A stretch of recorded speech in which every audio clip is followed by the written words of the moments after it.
This is the outrageous story of an illegal migrant who sought asylum in Great Britain and was granted asylum even though he was convicted of a sex offense.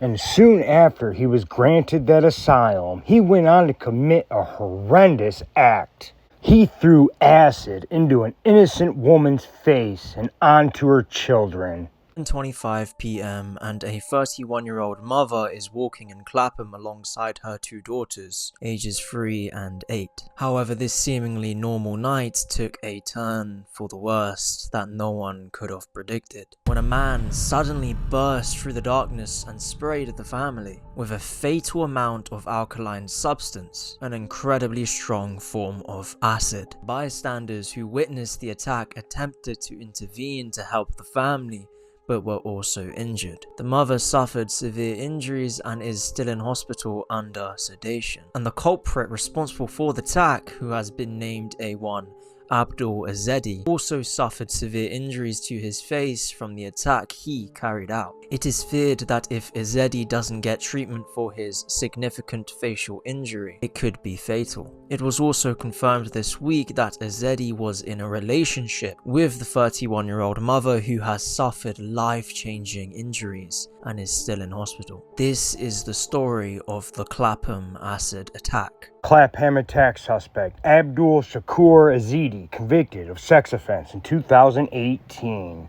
The suspect in an alkali attack, acid attack basically, in South London was convicted of a sex offense in 2018 and was later granted asylum after 3 attempts.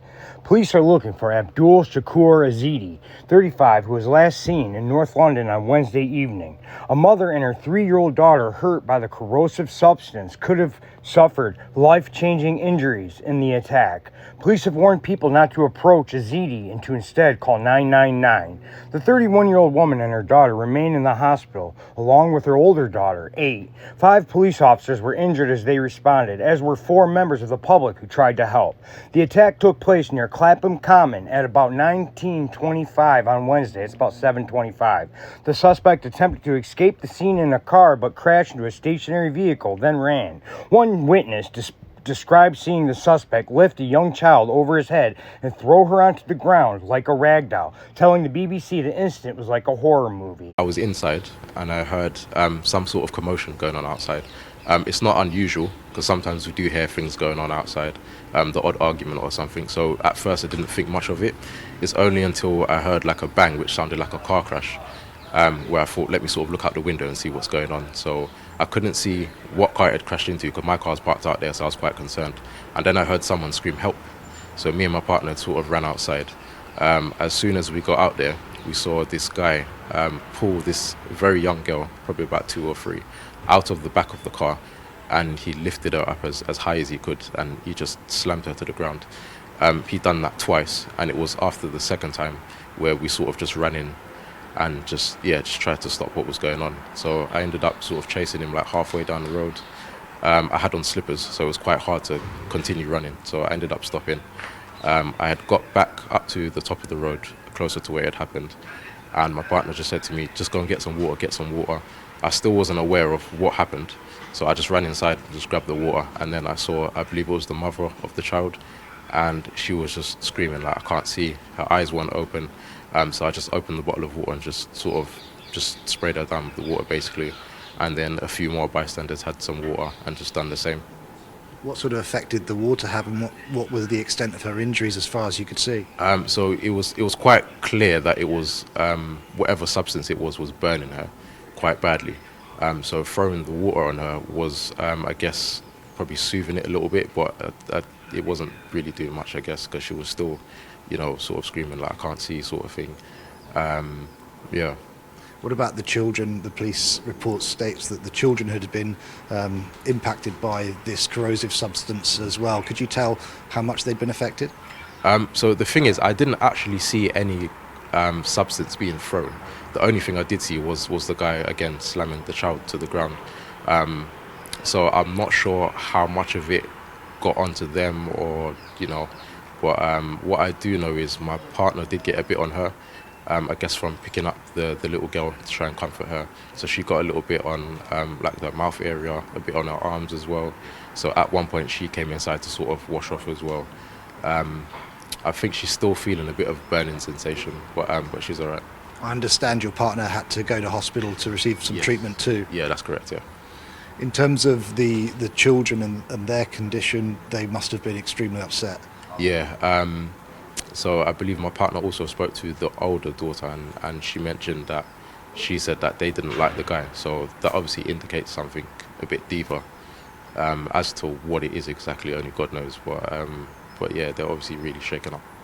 Do you know whether they'd all been in the vehicle together before you heard that loud bang, or was this somebody that had been on the street? Yeah, not too sure. But by the time I got outside, I know that the mum wasn't in the vehicle. But I definitely know for sure that the younger girl was in the vehicle. I'm not sure about the older one, but yeah.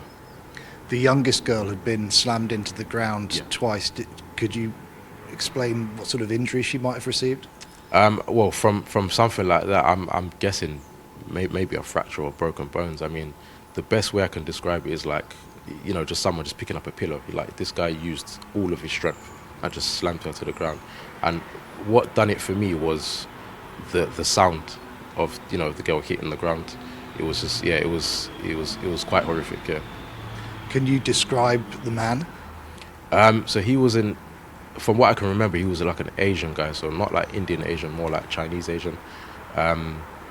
He was, I don't know, maybe around 5'6", 5'7". For the life of me, I can't remember what he was wearing. I just remember a black jacket. That was about it. A community worker who knows Azidi has appealed for him to give up and to get medical help for his injuries. Azad, who helps refugees in Newcastle where Azidi lives, described the 35-year-old as polite and respectful. In 2018, Azidi was convicted of one charge of sexual assault and one of exposure, before being granted asylum in 2020. He received a 9-week jail term, suspended for 2 years for the sexual assault and for the exposure, 36 weeks imprisonment to be served consecutively, also suspended for 2 years. The Met Police earlier issued an image of him showing facial injuries. He was messed up, man. It is taken at a Tesco Express shop at Caledonian Road, North London at 20:48. Basically, I think that's 8:48 on Wednesday, about 8 or 5.4 miles away from the Alkali attack on Lesser Avenue in Clapham. BBC News understands that Azidi arrived in the UK by lorry in 2016, having traveled from Afghanistan. He was a boat migrant. His suspended prison sentence for the sexual offense passed down at Newcastle Crown Court included an unpaid work order, one that was complete in 2020. Azidi was discharged for probation supervision. Azidi made his first unsuccessful asylum application in 2016. He later tried a second time and said he had converted to Christianity, meaning he would have been at risk if he returned to Afghanistan. After the second claim was refused, he appealed against the decision and a tribunal overturned it in 2020, having heard from a church witness who said he believed that Azidi had converted to Christianity. This case is being pointed out by some in the Home Office as an example of the frustration they have with the asylum tribunal system, that people are granted asylum despite having convictions in the UK. Current rules mean anyone sentenced to more than 2 years in prison is not eligible for asylum. In 2022, this was decreased to 1 year. However, those who work with the asylum seekers point out you can still be at risk in your home country and therefore a genuine refugee, even if you have a conviction in the UK. Prime Minister Rishi Sunak's official spokesperson declined to comment on the suspect's immigration status during a live police investigation, but he told reporters that more broadly, the PM doesn't think that foreign criminals should be able to stay in the country, putting the public at risk. Police believe Azidi is known to family, but said they are not yet clear on the exact relationship. The victim's family, that is. At a news conference, Superintendent Gabriel Cameron said he had no idea what Azidi's motivation may have been, but that he was wholeheartedly confident he would be caught. He said Azidi is believed to be from the Newcastle area, and the car left at the scene, a Hyundai, belonged to him. Superintendent Cameron and the suspect said the suspect was last seen on Caledonian Road. There have been a heightened police presence in the area, close to London King's Cross Station on Thursday afternoon, including unmarked cars with blue lights and police vans.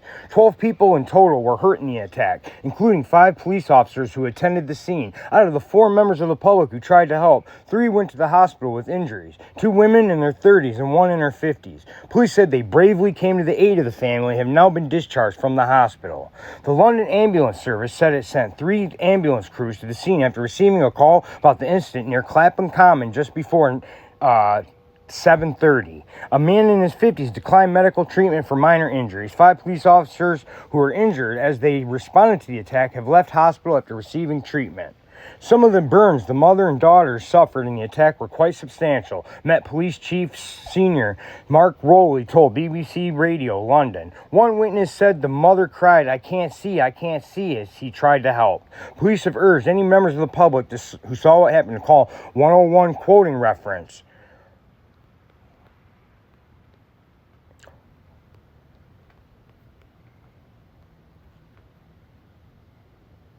The MP for the area in which the attack took place, Labour's Bell Ribeiro Addy, said the incident had been absolutely awful for local people and was a symptom of a society that normalizes violence against women and girls.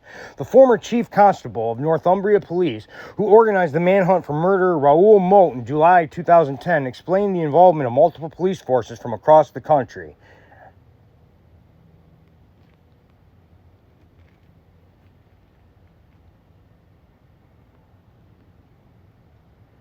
Former Immigration Minister Robert Jenrick said it was not a great surprise to hear that Yazidi had been granted asylum after claiming to have converted to Christianity. He said there were often cases of asylum applicants presenting as Christian converts, aided and abetted by often well-meaning but naive vicars and priests. It is our now main working theory that Yazidi has actually gone into the Thames from Chelsea Bridge.